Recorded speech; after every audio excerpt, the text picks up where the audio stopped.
Oi, boa tarde, pessoal.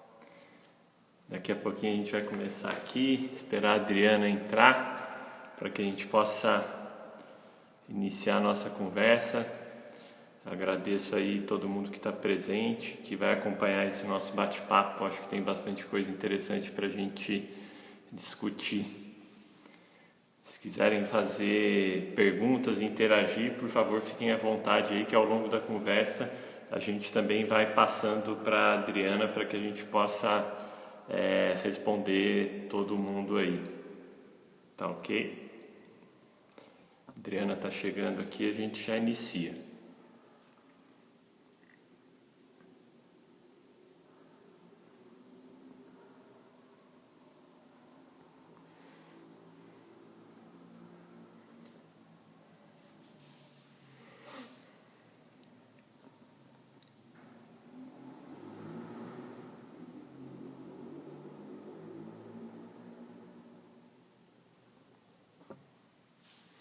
Mais um minutinho, só tentando pôr a Adriana com a gente aqui, aí...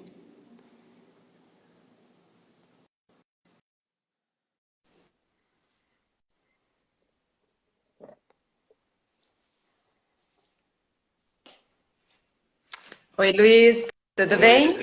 Tudo bem? Tudo ótimo. Que ótimo, que bom. Que bom que a gente vai poder bater esse papo aqui.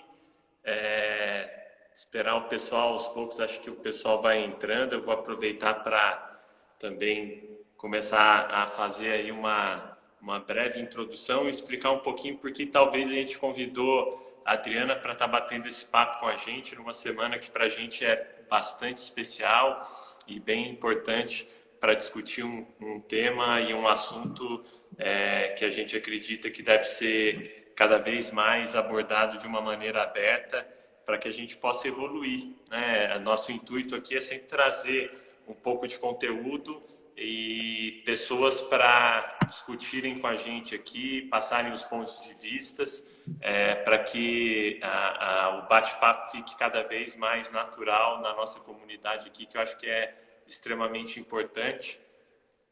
Para quem não conhece, a Unity é uma academia, mas uma academia que tem como propósito redefinir e discutir o bem-estar de uma maneira diferente, muito mais do que só trabalhar a parte física, que é um dos nossos pilares aqui, através do pilar do movimento.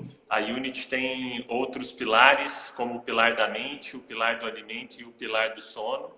E cada um deles tem sua devida importância quando a gente fala de bem-estar. E muitas pessoas podem se perguntar, por que discutir um tema como redefinindo a masculinidade, né? Por que isso é tão importante nos dias atuais e o que isso tem a ver com bem-estar? E quando a gente fala de bem-estar, o bem-estar ele é muito mais amplo do que, como eu falei inicialmente, quando as pessoas pensam só no aspecto físico, né? Hoje a gente tem informações de que quase 6 trilhões de dólares vão ser gastos pelos governos mundiais para tratar os problemas relacionados à mente, as doenças que acometem hoje muitas pessoas, independente da faixa etária, da geração em que ela faz parte. E isso, sem dúvida nenhuma, quando a gente fala da questão de masculinidade, afeta muito o aspecto psicológico do homem e dos meninos que estão se formando atualmente, né? E a nossa ideia aqui é poder discutir esses padrões que a nossa sociedade imprimiu ao longo de todos esses anos nos homens e meninos e poder redefinir isso, porque hoje a gente acredita que já existem pessoas aí no Brasil e no mundo fazendo isso de uma maneira muito positiva e sem dúvida nenhuma esse é um movimento que veio para ajudar a gente ter uma sociedade muito mais igualitária. Quando a gente fala da questão de masculinidade, né, e até mesmo dos movimentos feministas que cresceram ao longo desses anos, sem dúvida nenhuma, um dos ambientes que possivelmente são mais hostis à presença da mulher é o mundo corporativo, que sempre teve muito a figura central do líder na figura masculina, né? E muito disso a gente entende que hoje já não é mais assim e que a gente tem muitas mulheres empoderadas para que possam, às vezes, imprimir uma forma de liderança muito mais humana e de resultado para as empresas, né? E quando a gente fala com a Adriana aqui, a Adriana é uma pessoa que eu já conheço há algum tempo e que tive a oportunidade de trabalhar junto, porque fomos sócios em um projeto que, sem dúvida nenhuma, foi muito importante na minha vida e que me trouxe até aqui. Dividimos muitas experiências, aprendizados, e eu pude acompanhar um pouco com a Adriana o desenvolvimento da empresa dela, uma consultoria voltada para a parte de diversidade dentro das organizações, porque eu acho que a Adriana aprendeu bastante também na história profissional dela, uma vez que foi executiva dentro de multinacional e pôde sentir um pouco na pele como esse ambiente das organizações talvez deixassem a mulher com muito potencial de lado, priorizando simplesmente pelo aspecto de definição do sexo, o homem, né, de estar ocupando determinadas posições. Nosso intuito aqui não é só discutir isso, né, de falar como o ambiente da organização ele acaba sendo mais propenso para o homem, mas também discutir um pouco de como o homem moderno hoje em dia ele busca um apoio das mulheres, uma vez que os homens também se sentem até inseguros com todo esse movimento que vem acontecendo e muitas vezes sem um ambiente também propício para que possa trazer de uma maneira mais clara o seu posicionamento, a sua forma de pensar, que possa ser contrária aos padrões que a gente vê e que a sociedade imprime. Adriana, obrigado por estar aqui com a gente. Espero que seja um bate-papo enriquecedor aqui para o nosso público e deixo a palavra aí com você.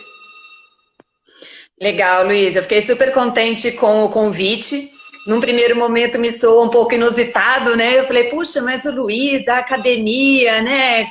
Como que será esse novo projeto, né? Porque até então eu ainda não tive a oportunidade de conhecer fisicamente o seu novo espaço, mas já o conheci virtualmente, porque quando você me fez o convite, eu falei, puxa, qual é o propósito, né? Você tinha me colocado, mas eu quis ir um pouco mais com profundidade, e hoje, quando eu estava divulgando no meu LinkedIn, eu falei, puxa, como que eu vou definir isso, né? Que na realidade a Unity League, ela é um espaço, como você falou, ela não é só uma academia, né? É um espaço para você cuidar do seu corpo, da sua mente, do seu espírito, né? Então, você faz isso através de conteúdo, compartilhando conteúdo, experiências, e dentro de um ambiente que você pode ser quem você e pode ser respeitado pelas suas escolhas. Então, achei fantástica a sua proposta. Assim que puder, vou aí conhecer e fazer umas aulinhas com vocês, viu? Certeza, estamos esperando aqui. E, Adriana, queria que você contasse um pouco para a gente, né? Eu acho que, começando na sua fase como executiva, né? Eu acho que te deu muita bagagem para poder pensar e tirar do papel hoje o projeto que é a LIU, que tem uma proposta e um propósito muito legal de atuação dentro das grandes organizações. Explicar para as pessoas como funciona, né? O que você trouxe de história, de coisas que você sentiu no seu dia a dia e que hoje em dia você consegue aplicar, mostrando para as pessoas que o ambiente organizacional tem que ser diferente nesses aspectos de diversidade. Uhum. Legal. Então, eu fui a primeira engenheira mulher a ser contratada pela empresa, pela Valeo, que é uma multinacional francesa do segmento automotivo, e eu fui trabalhar na área de vendas, né, como engenheira de vendas, vendendo radiador, ar-condicionado e o front-end dos carros. Então, você imagina, há 25 anos atrás, o quanto esse assunto, se até hoje ele é bastante do rol masculino, você imagina isso há 25 anos atrás, né? E foi muito bacana eu ter entrado nesse segmento, porque eu sou de formação, eu sou engenheira, mas eu sou engenheira civil, fiz depois um MBA em comércio exterior e acabei entrando para o segmento automotivo, e lá eu fiquei por 20 anos entre duas grandes companhias, que é a Continental e a Valeo. Enfim, fui a primeira engenheira mulher a ser contratada, trabalhei alguns anos como engenheira, depois fui convidada a assumir uma gerência de vendas. Após a minha primeira licença maternidade, depois de um tempo, eu fui convidada para assumir 2 unidades de negócio. Aos 40 anos, eu fui mãe novamente e aí veio uma nova proposta, né, de uma promoção para eu assumir o corporativo, me reportando ao presidente. Então, durante todo esse tempo, eu fui a diretora de vendas e desenvolvimento de novos negócios. Então, os meus clientes eram as montadoras de veículo, né? Renault, Peugeot, Hyundai, Honda, Ford. Então, você imagina, né, uma mulher indo lá e se colocando e negociando, porque a grande maioria dos meus parceiros de trabalho eram homens, né? Então, enfim, depois eu posso contar um pouquinho os desafios que foram nessa carreira, se você achar assim interessante, mas eu, só para pegar um gancho para te colocar do propósito, da onde eu saí de uma grande multinacional para abrir meu negócio próprio, né? E quando eu então decidi sair, né, foi uma decisão minha, eu pedi a demissão da empresa. Foi por algumas perdas, né, pessoais, e eu achei que era um momento de tirar um sabático e de refletir. E naquele momento eu também estava me sentindo bastante vulnerável por conta de algumas perdas familiares que eu tive, e depois a gente vai falar um pouquinho de vulnerabilidade, né, Luiz, que é um tema tão importante. Então eu vi que era um momento que eu precisava, sabe, me olhar mais, me cuidar, e foi quando eu fui para o sabático. Aí, acabei entrando meio que de gaiato nesse projeto que o meu marido até então estava com você, né, Luiz? E foi uma felicidade muito grande. Aprendi bastante, porque eu saí de vendas técnicas para vendas de serviço. É uma outra forma de prospectar, aprendi bastante. É um mundo muito diferente do corporativo para o empreendedorismo. Mas após aquele tempo nesse projeto, eu também vi que era a hora de eu fazer alguma coisa diferente, de construir um legado, Eu sou mãe de um casal, então eu sei bem a diferença entre homens e mulheres, porque eu tenho isso na prática e numa geração bastante diferente da minha, porque eu fui mãe relativamente tarde, aos 33 e aos 40 anos. E olhando para trás, eu falava, puxa, era só eu, né, de mulher na direção. Puxa, era só eu de mulher na engenharia. Honestamente, quando eu estava lá naquele momento lá atrás, aquilo não me parecia, eu não conseguia ter essa percepção de que eu era a única, sabe? Mas depois, ao sair, eu vi. E aí eu fui estudar. Eu falei, puxa, aí eu realmente entrei na causa, né, de estar aonde está se falando sobre mulheres, aonde está se promovendo mais mulheres. Porque quando a gente olha os índices, né, Luiz, a gente ainda hoje, a gente tem 85% dos altos cargos de liderança dentro das empresas para os homens. Né? Se hoje nós, mulheres, somos 51% da população, nós só queremos os 51% dos cargos de liderança. Simples assim, né? Então, assim como nós somos 52% de mulheres eleitoras, e nós temos ali 15% de representatividade no Congresso, puxa, isso não é possível, a gente não pode ser representada por um homem. Nós podemos sim ter uma representação feminina, então a gente precisa aumentar a nossa representatividade dentro da política também. Precisamos também empreender mais, então daí surgiu a vontade de construir a LIU. Eu falei, não, eu preciso empoderar mais mulheres, eu preciso conversar mais com as organizações para mostrar que a gente pode ter uma liderança mais humanizada, que a gente precisa ter um olhar de toda essa sociedade que não é só constituída de homem ou de mulher, mas ela é constituída de vários recortes, né, dentro do que a gente fala de gênero, mas também de raça, de diferentes orientações sexuais, diferentes conhecimentos também. Então, a gente não pode só privilegiar um único recorte da sociedade. E aí surge a LIU, né? Justamente para a gente poder tratar desse assunto dentro das corporações. E eu fiquei muito feliz da gente poder estar trazendo para este seu espaço, da Unity, este bate-papo que para mim até então era realmente mais comum fazê-lo dentro das organizações. Então, muito bacana que realmente não tem mais fronteira, está todo mundo entendendo a necessidade e a importância da gente incluir todas as pessoas, né, Luiz?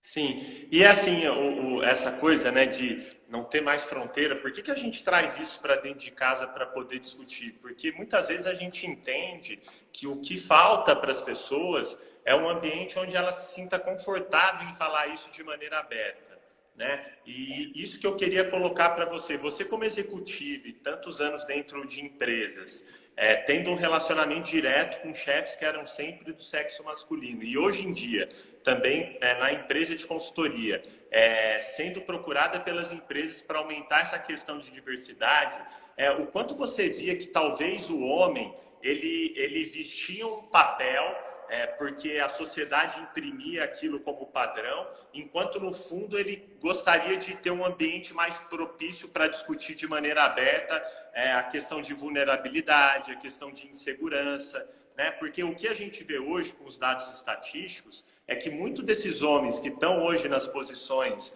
de liderança sofrem de burnout, são extremamente estressados. O público masculino, principalmente numa geração mais jovem, 70% dos suicídios está no grupo de Na homens, população masculina. né? Na população masculina. Então, de que forma que você via dentro do ambiente corporativo que muito desses padrões faziam com que os homens tinham as posturas que era assim, era dado porque senão ele também não estava no game, né? Tiravam ele do jogo. Uhum. A gente não pode esquecer que até hoje realmente já estamos melhores, estamos caminhando como sociedade, como família, como valores, né? Mas até então, vamos dizer, até ontem, nós fomos criados com uma educação bastante paternalista, onde a principal figura da casa é o pai, né? Com bastante rigor, com uma autoridade, porque o crédito se dava pela autoridade e não pelo respeito. Nós também somos um país religioso, nada contra a religião, eu sou religiosa, praticante, sou cristã, mas para mim, um valor muito importante é o respeito. Então, eu não preciso concordar com as outras pessoas, elas podem sim ter opiniões diferentes das minhas, e eu vou respeitá-las, assim como as pessoas vão me respeitar. Mas a gente tem também essa carga religiosa, paternalista, e preconceituosa muito grande. E ela traz uma carga para o homem que eu acho também muito tóxica, porque sempre foi cobrado do homem dele ser o provedor, dele ser o centro da casa, dele não poder chorar, não poder mostrar as suas emoções, as suas vulnerabilidades, né? Em contrapartida, foi dito para a mulher que a função dela era muito mais do cuidado, da proteção. É claro que isso tudo depende muito das famílias. E parece que eu estou falando algo que é de 30, 40, 50 anos atrás, mas eu tenho amigas muito mais novas do que eu, com 20, com 30 anos, e elas ainda continuam sendo criada em cima dessas premissas. Por isso que cada vez mais a gente precisa trazer a consciência, a gente precisa falar do assunto, a gente precisa falar que homens e mulheres, eles têm características um pouco mais predominantes, e isso muito depende da criação, da educação, da exposição que ele ou ela foram submetidos, né? Então, agora para a gente falar, e a mulher é mais empática. Em linhas gerais, é verdade, mas se a gente tiver um homem que ele foi submetido a mais situações de empatia durante a sua vida, ele certamente vai desenvolver essa habilidade e ele vai ser. Então, a gente só precisa ter um pouquinho de cuidado para falar, isso é uma característica predominantemente feminina ou masculina, porque isso a gente precisa desconstruir. Não existe mais o que é de mulher, o que é de homem. Rosa é para mulher, azul é para homem, né, Luiz? Isso tá tudo errado. Cada um pode usar a cor que quiser, ser o que quiser. O bom de agora é realmente a gente não ter padrão. Mas aí trazendo um pouco, voltando ali a tua pergunta, que é com relação ao à minha área corporativa, eu senti muito isso. Eu ouvia piadinhas também, e eu era a única mulher ali, né, diretora. E era muito engraçado, porque eles me respeitavam muito. Então, quando eles falavam as piadas e eles sabiam que eu não gostava muito, eu nunca fui de falar muito palavrão, eles falavam e me pediam desculpa na sequência, né? Aí eu brincava com eles, eu falava, não tem problema, meu ouvido aqui tem filtro, eu só registro o que eu acho importante. Então, fica à vontade, se aquilo lá para ele era importante, para mim não era. E assim a gente ia seguindo, né? Então, só para te dar uma passagem, quando eu tive a minha primeira gravidez, eu já estava na companhia fazia 5 anos, eu tive a minha licença maternidade. Ao voltar, teve uma vaga dentro da empresa, né, para diretoria, e na época eles estavam definidos por uma outra pessoa, um amigo meu. E foi submetido para a França, né, porque a vaga precisava ser validada por lá. E aí o vice-presidente lá falou, mas escuta, por que é fulano e não Adriana? Aí eles falaram, não, mas é que a Adriana acabou de voltar de licença maternidade e ela não vai ter tempo suficiente para trabalhar tantas horas, almoçar, jantar com o cliente, fazer viagens nacionais e internacionais. Aí ele falou, ok, mas vocês fizeram essa pergunta para ela, se ela quer ou não quer? Ou seja, é muito comum esses homens mais velhos assumirem o que as outras pessoas querem, né? Sem realmente conhecer de fato as ambições e a realidade. Enfim, quando vieram me perguntaram, eu falei, mas poxa, é claro que eu quero essa oportunidade, é um crescimento. Mas Adriana, você acabou de ter filho. Eu falei, pode ficar tranquilo que esse desafio é o meu. Eu vou me organizar internamente e vai estar tudo certo e eu vou conseguir desempenhar a minha função. Então, assim, e isso ainda é muito latente. Às vezes a gente acha que a gente está falando de 30, 40 anos atrás, embora a nossa sociedade se encaminhou, mas ainda existe muito preconceito e pré-julgamento em cima de vários recortes, não só das mulheres, né, Luiz? Sim. Adriana, você comentou a respeito dessa experiência e eu queria que você me dissesse o seguinte, você estava falando, eu tenho amigas muito mais jovens do que eu, que muitas vezes ainda seguem esses padrões, né? Hoje, dentro do trabalho que você desenvolve e que provavelmente tenha contato dentro das organizações com uma geração muito mais nova, como que você vê, né, o homem moderno, mais jovem e o antigo? O que eles trazem de diferenças?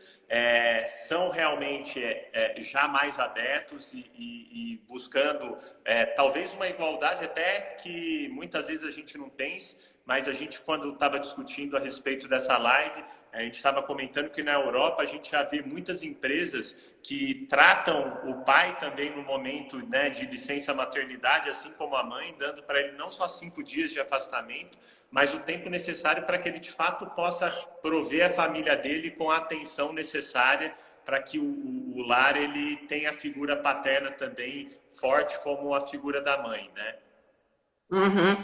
Olha, Luiz, tem de tudo, tá? Tem jovens extremamente machistas e preconceituosos e existem pessoas mais sêniores, também machistas e preconceituosas, homens e mulheres, e temos também pessoas mais sêniores, mais abertas. Então, eu acho que isso depende muito do ambiente que essa pessoa foi criada, exposta e tudo mais, né? Então, eu sou mais velha e me acho extremamente moderna, eu sou super aberta ao novo, eu não tenho medo disso. Em contrapartida, eu sei que eu tenho amigas muito mais novas do que eu e extremamente mais conservadoras do que eu.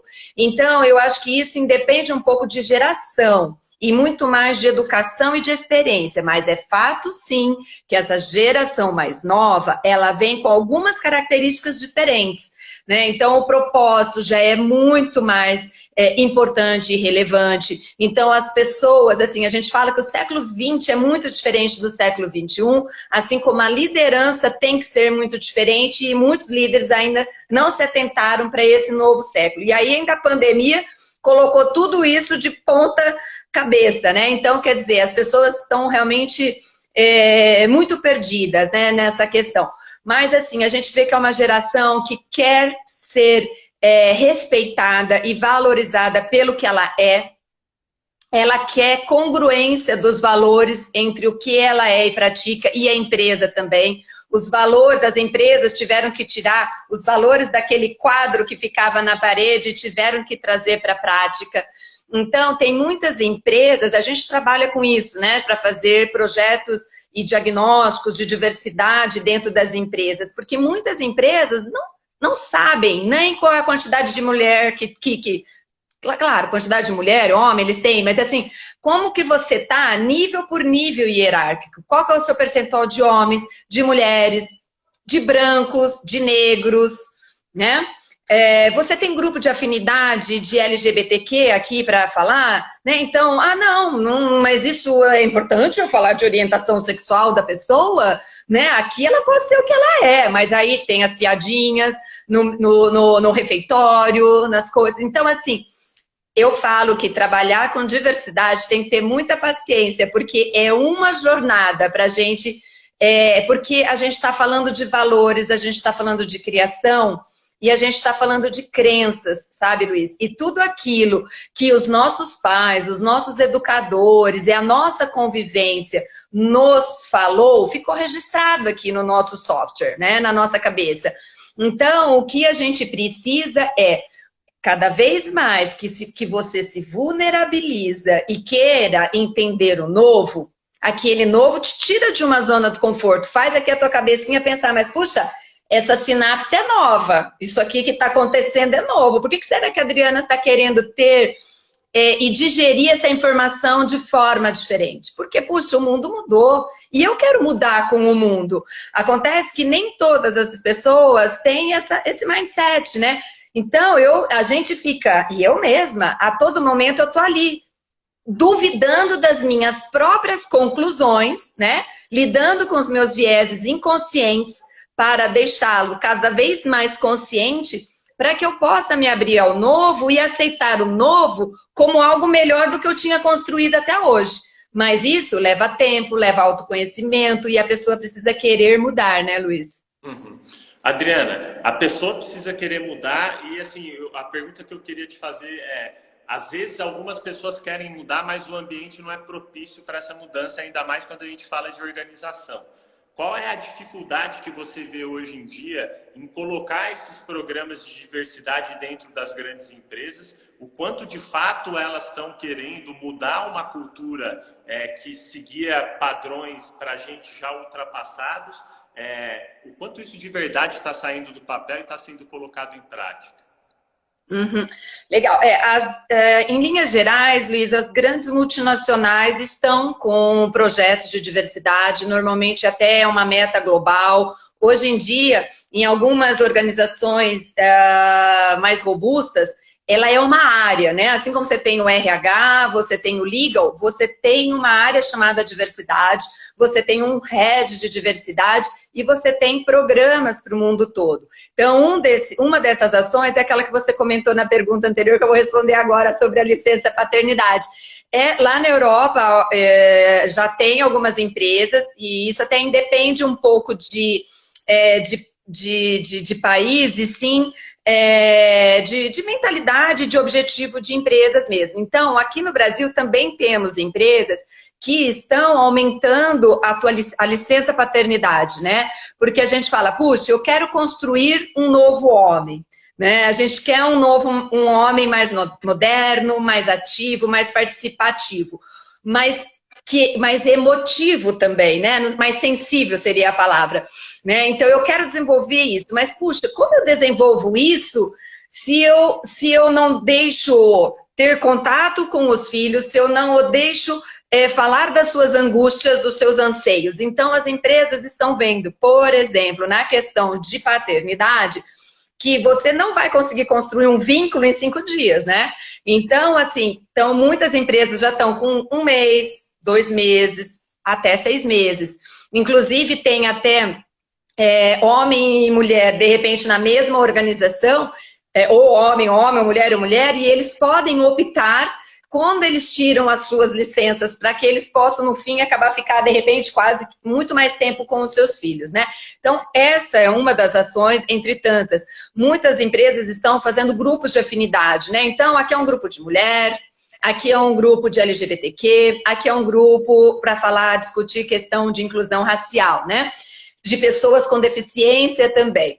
E esses são os 4 principais grupos de afinidade que estão sendo tratados dentro das organizações. Cada um, normalmente, com timings diferentes, com nível de maturidade diferentes, né? Mas estão fazendo.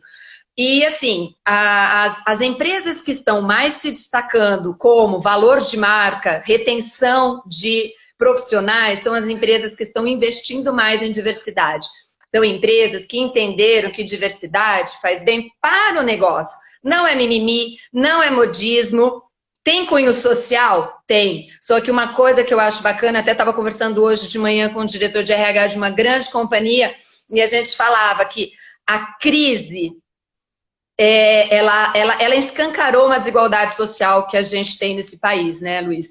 E também trouxe para as empresas essa responsabilidade, porque a gente viu que a gente é interdependente. Não adianta eu estar bem ali, ó, que eu estou vendendo o alimento pra caramba, que é o que as pessoas estão mais consumindo, se as pessoas não têm dinheiro para comprar, mesmo elas não estão dentro da minha empresa, estão em outras, mas essa outra empresa não está indo bem. Então não adianta. Todo mundo precisa ir bem para a gente transformar esse país no país que a gente quer. Então, por isso, cada vez mais esses assuntos precisam ser debatidos, né, Luiz? E é um assunto difícil. As pessoas não gostam de falar, muitas pessoas não gostam de falar do tema, porque tem essas crenças que os impedem de se abrir para o novo. Adriana, as empresas, quando buscam um trabalho de diversidade, dentro do programa que é inserido para desenvolvimento com os colaboradores, a questão de masculinidade tóxica, ela acaba aparecendo ou não? Ela é tratada como em segundo plano.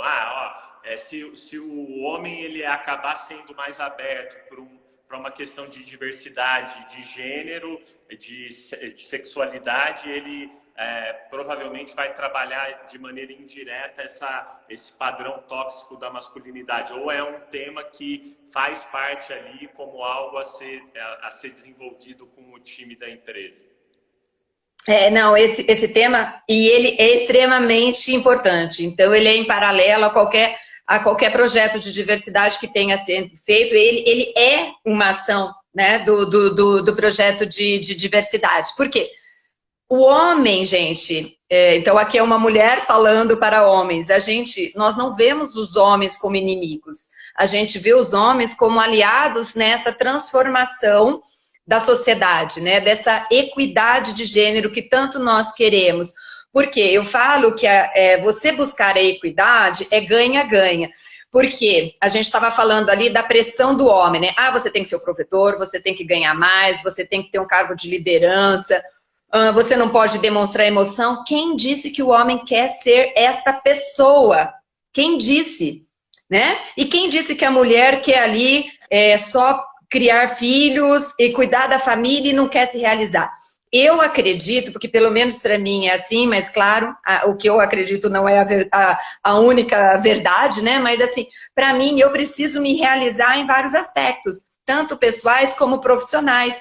Então, assim, quem disse que o homem quer chegar a cargo de liderança? Quem disse que o homem tem que ser o único provedor? Não, toda essa responsabilidade pode e deve ser compartilhada, né? É o que eu falo, todos os contratos, sejam eles quais forem, eles precisam ser negociados e acordados entre as partes, né? Então, eu falo, esse homem que tem esse peso nas costas, por isso que ele tem toda essa quantidade de doenças, de suicídio, de fumante que você comentou, Luiz, e é verdade. Então, o homem apoiar e promover uma mulher e a sua mulher, se assim o for, todos ganham, todos ganham. E uma coisa também que eu quero comentar, porque a gente não quer colocar uma culpa no homem, eu não gosto da palavra culpa, eu também gosto de responsabilidade, mas eu não vou colocar nem culpa e nem responsabilidade no homem, porque é uma sociedade, agora que eu estou estudando cada vez mais, gente, é tão recente, a mulher teve direito ao voto em 1930, e na França, se eu não me engano, França ou Inglaterra que foi a primeira. Depois, a mulher pôde separar-se do seu marido, ter direito a se separar. O homem podia se separar, mas a mulher não podia se separar. Em 1970 e poucos, entendeu? Então, é muito recente as oportunidades para a mulher. Mas o homem é um agente dessa busca pela equidade de gênero. E é muito curioso, Luiz, quando a gente vai dentro das organizações e as empresas começam a montar os seus grupos de afinidade. Aí tem alguns homens que falam assim, puxa, mas tem grupo de afinidade de mulher, de LGBTQ, então eu preciso de um grupo para o homem também, para eu falar sobre mim. Bacana, sim, vamos montar um grupo de homens, porque é isso que a gente quer. A gente quer ver esses homens se vulnerabilizarem mesmo, né? Serem verdadeira, a gente poder vê-los, né, em sua verdade mais interna. Agora, você falou também sobre a questão do tóxico, né, da masculinidade tóxica, que a gente quer que ela venha a se tornar uma masculinidade positiva, e é isso que a gente quer. E a masculinidade tóxica, além dela ser tóxica para o homem, existe muita violência do homem também contra a mulher, seja física, seja verbal, e aqui a gente não está falando só em casais, né? Existe também dentro das organizações, gestores para com as suas colaboradoras. Então, toda essa agressividade que é colocada, isso não faz bem para o homem, nem tampouco para as mulheres. Então, isso as empresas estão tratando, inclusive com canais de denúncia. Essa empresa que eu estava conversando hoje de manhã, ela tem na sua maioria homens. E ela vai abrir esse canal de denúncia para a mulher do colaborador, para a família, caso ela esteja sendo assediada, sabe? Então, se ela esteja sofrendo alguma violência. Então, a sociedade está passando por essa transformação. Então, é uma ebulição total que a gente está vivendo. Ô, Adriana, e ao longo também desses projetos, como que você vê a participação da mulher, né, ganhando representação dentro das empresas? E assim, no intuito da mulher não se perder no meio do caminho e achar que para ela galgar, né, um espaço dentro da empresa, ela tem que seguir os padrões tóxicos masculinos, né? Porque muitas vezes a gente vê que algumas mulheres elas se perdem e aí aquilo que tem como objetivo de acabar com essa toxicidade, na verdade só mudou ali a figura, né? Ao invés de ser uma mulher, um homem sendo tóxico, tem uma mulher ali sendo tóxica com o time, com os colaboradores, né? E isso existe, viu, Luiz? Você sabe que recentemente eu fui numa empresa alemã que eu fiquei muito chocada. Que a empresa fazendo, a gente nem trabalha com eles ainda, mas eles estavam fazendo, diversidade é um tema importante para eles têm uma certa representatividade na alta liderança, e a gente ouviu coisas assim, puxa, a mulher falando, mas eu cheguei a esse cargo sem ter projeto de diversidade, sem ter meta, sem ter nada, então agora as outras também têm que sofrer o que eu sofri para poder chegar lá. Então, sabe, essa é uma mentalidade que aos poucos está sendo mudada, no sentido que a mulher concorria muito com uma outra mulher, e eu acho que isso está mudando, então nós estamos nos ajudando cada vez mais. Agora, falando isso da liderança, eu acho que cada vez mais o século XXI, ele quer as particularidades do ser humano. Ele quer as diferenças, porque é isso que vai trazer a pluralidade da discussão e é isso que vai gerar inovação. Não são 10 diretores pensando da mesma maneira, estudando na mesma faculdade. Não, você tem que mesclar, você tem que trazer a diversidade, porque é a diversidade que vai realmente trazer a inovação. Então, o que a gente fala é que a mulher, ela pode ser uma líder mulher, ela pode ser feminina se ela assim o for, né? O homem, ele pode ser sim masculino, uma masculinidade positiva, né? Dentro de algo que seja salutar. Porque quando a gente fala, eu comentei aqui anteriormente que todos nós podemos desenvolver qualquer habilidade. Ok, se a gente não desenvolver nada, se a gente só ficar à mercê da nossa criação, em linhas gerais, a gente vai ter mulheres muito mais empáticas, com uma visão de médio e longo prazo maior, multitarefada, porque são as coisas normais que nós vínhamos sendo criadas e educadas. E a gente vai ter homens com muito mais visões ao risco, né, a visão de um curto prazo e de uma proatividade muito grande. Então, se nada for feito, você olha só como é importante a soma dos dois. E não um ser igual ao outro, e sim a soma, tá? Mas, mais uma vez, a gente só não pode falar que essas características são mais de um e de outro, porque, felizmente, as pessoas estão buscando desenvolvimento para ter uma visão holística, assim como você comentou da Unity, que quer ter uma visão holística do ser humano, o ser humano também está buscando ter uma visão mais holística de tudo ao seu redor, né? Adriana, agora aqui você como mãe, e que você falou que, bom, tem aí o Rian e a Manu, um menino e uma menina, e a gente colocou, acho que foi no primeiro post que a gente fez, quando a gente falou da nossa semana sobre a discussão do redefinir a masculinidade, que foi uma foto de uma revista americana, New Yorker, que trata essa questão de como educar os novos meninos, né, para que sejam homens diferentes do que que seguem esses padrões que a gente tem. O que dentro de casa você faz e como que você vê essa nova geração crescendo com esses novos padrões? Luiz, realmente eles têm um chipzinho diferente, né? Eles acham que é tudo igual, todo mundo tem o mesmo direito, mesma oportunidade, né? Então eles são jovens ainda. Quando eles vierem para a vida adulta e forem para o mercado de trabalho, eles vão ver que ainda não existe essa igualdade de oportunidade, porque são várias as gerações que estão trabalhando juntas, né? E a gente absolutamente não pode dizer que uma geração é melhor do que a outra, todas trazem qualidades e todas trazem conhecimentos, e o bacana é você mesclar tudo isso e aprender com todos, né?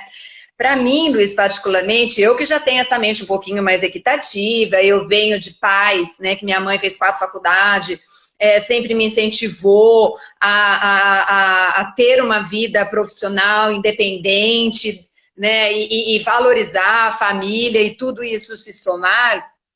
Mesmo assim, eu de vez em quando tenho uns deslizes também, né? Então foi muito curioso, e eu falei que a quarentena foi muito, tirando todos os desafios da doença, a questão é que ela foi muito oportuna, porque eu estou colocando a equidade de gênero aqui em prática, sabe? Porque a gente acabou dispensando, nós demos férias para nossa funcionária. Então, nós ficamos aqui 35 dias compartilhando todas as tarefas, sabe? Então, marido, você não imagina como o Mané lava uma boa louça, descobri isso. Então, assim, eu só... dele. Oi? É a meditação dele. Exatamente. Então, assim, tinha o dia que um lavava a louça, o outro que fazia almoço, a outra dava uma varridinha na casa, a outra lavava a roupa. Mas foi curioso, porque quando começou, Luiz, eu vi que eu e a minha filha estávamos muito mais nos trabalhos domésticos, sabe?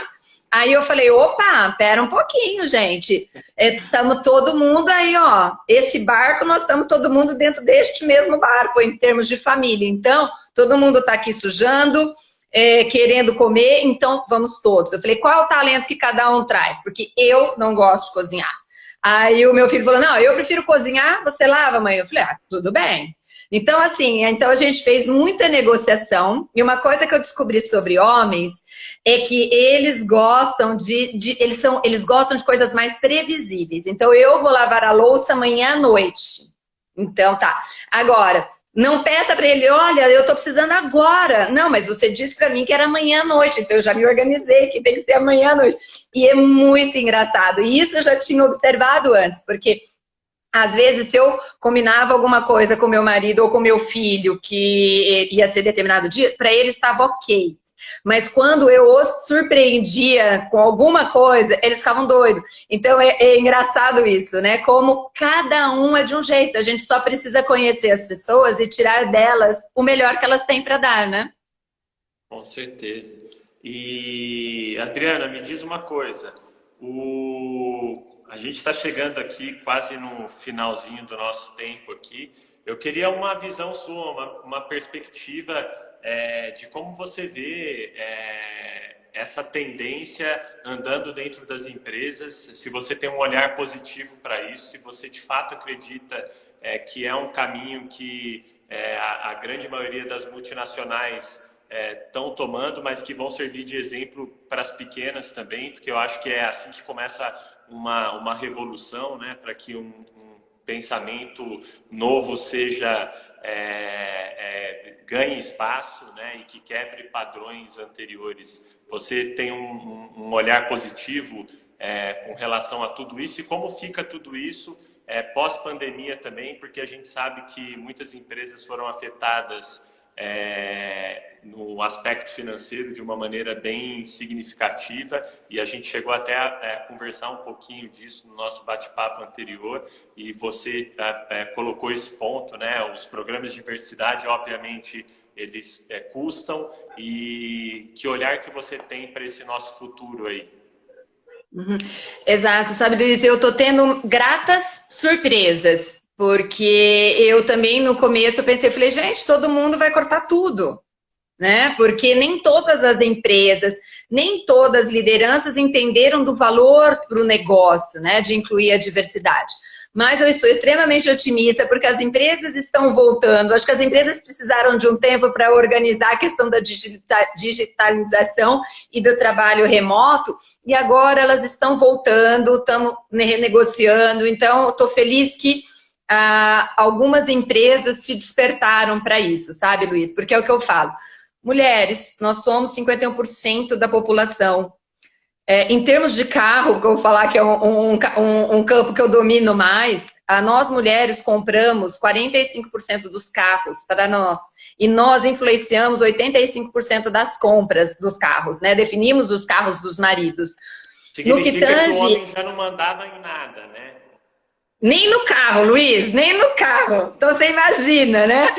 Então, dos bens de consumo, as mulheres é quem define e compra 85% dos bens do consumo. Então, como as empresas vão negligenciar não conhecer a dor e a necessidade da mulher? Será que as empresas sabem se comunicar com a mulher? Aí, que é o que a gente fala para as lideranças das empresas. Não adianta você ter ali um corpo de direção de 10 homens e um CEO, se você tem 51% das mulheres que compram seu produto. Então, coloque mulheres dentro do seu corpo, né, de alta liderança. População que se autodeclara parda e negra é 54% da população, né? E até lá até em 2008, 2010, assim, o Brasil estava vindo numa crescente, e essa população começou a ser extremamente consumidora, né? E daí surgiram alguns produtos e empresas específicas para esse mercado, porque você imagina 54% da população, né? A mesma coisa de pessoas com deficiência, né? 7%, na realidade são 25%, mas que se enquadra na lei são 7%, e são pessoas que têm condições para trabalhar, elas podem agregar e muito. Sem falar da população LGBTQ, que ainda não se sentem confortáveis para ter um percentual, para poder falar o que são, né, qual é a sua orientação de verdade. Então, assim, mas é uma população crescente, é uma população de alto poder aquisitivo. Então, como você não vai se comunicar com ela? Então, a gente vê uma mudança nas áreas de comunicação, Luiz. A gente vê pela televisão, vamos falar da mídia. Quando que a gente tinha repórteres negros dentro das mídias? Hoje a gente já vê alguns. Um dia desse eu vi uma repórter e um repórter asiáticos, né? Aí eu falei, puxa, olha que bacana, olha como o perfil está mudando. Aí você vê as campanhas publicitárias, que antes era aquela família Doriana, né? Que a gente brinca, o homem, a mulher, 2 filhos, todos loiros, magérrimos, a funcionária doméstica, uma negra e uma avó na família ali, né? Gente, hoje a gente já vê vários formatos de famílias sendo representadas em propagandas. Então, eu sou uma otimista, Luiz. Eu acho que o caminho é muito longo. Você sabe que o projeto fala que se todas as empresas começarem, se elas tivessem começado lá em 2010, a gente ia demorar 10 anos. Se a gente não fizer nada, a gente vai demorar 100 anos. Se todas as empresas fizessem o dever de casa, em 2030 a gente podia ter essa equidade de gênero.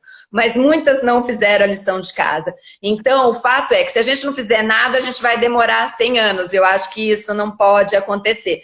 E eu acho o seguinte também, Luiz, como que a gente está de tempo, só para a gente, como que tá no fim aí, né? Pode. Tá, e eu adoro política e eu acho que a gente só vai também mudar o Brasil com política, né? De qualidade, com pessoas de qualidade lá. E a gente precisa mudar um pouquinho, sabe? A gente aumentar a nossa representação lá, seja de mulheres, seja de negros, seja de população LGBTQ. Nós precisamos ter isso quando a gente for votar da próxima vez. A gente não precisa mais dos mesmos, a gente precisa de renovação.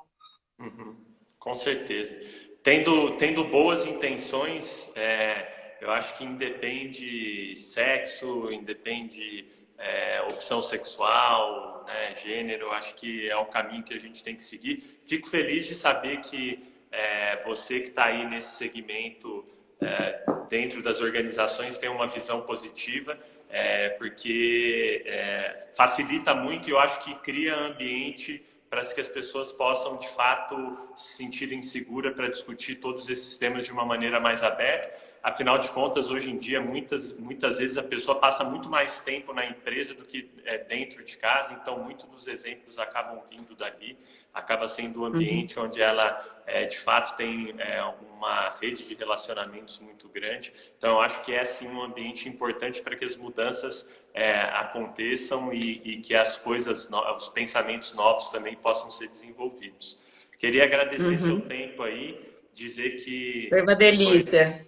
foi um prazer receber você e que assim que as portas aqui estiverem abertas para você vir conhecer, entender um pouquinho mais da proposta da Unity, que é isso mesmo, levar conteúdo, trazer pessoas para que possam discutir com propriedade alguns temas que a gente acredita que sejam extremamente importantes de serem discutidos. Obrigadão, viu, Adriana? Eu que agradeço. Obrigada a você, ao seu público. Foi uma delícia e estou à disposição. Um grande beijo, viu? Tchau, Tchau, tchau. tchau.